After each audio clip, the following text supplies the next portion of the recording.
understanding, research, and teaching, but it brings other parts into play that are effective in dealing with your mental health.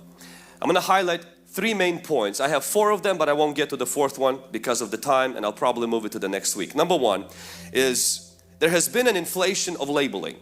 A label can describe your struggle, but it should not define your identity. Today, everybody has a label. In fact, it's actually pretty common. You meet a 16-year-old and they have already diagnosed and a label of like 5 things that they are. I have panic disorder, depression disorder, and this. You're like 16 years old and they're walking around. Things that used to be called normal. For example, a kid who couldn't sit was just a boy.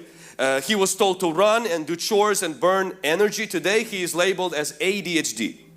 Normal fear has become phobia. Being strict and orderly has become OCD. Having mood swings have become bipolar. Being shy is called social anxiety. Being energetic is called being hyperactive. Being distracted by the phone-saturated culture has become attention disorder. Things that our parents used to give us belt for, today you get meds for.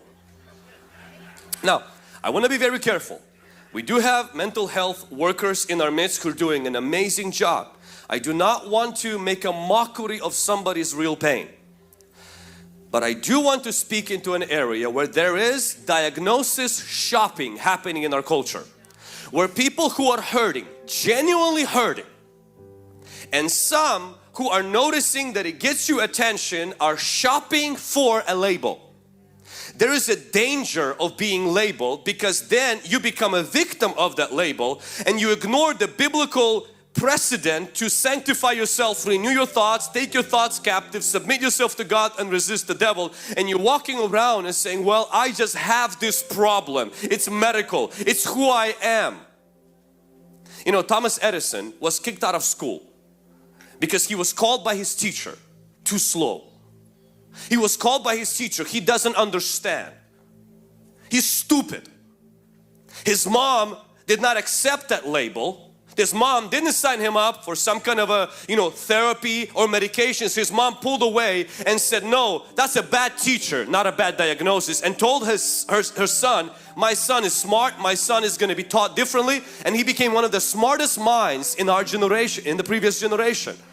And so we have to be careful as parents especially, and we have to be careful as young adults, and we have to be careful as adults. We are living in a broken world where there's real issues and real problems, and things are not and cannot necessarily be fixed by just throwing a label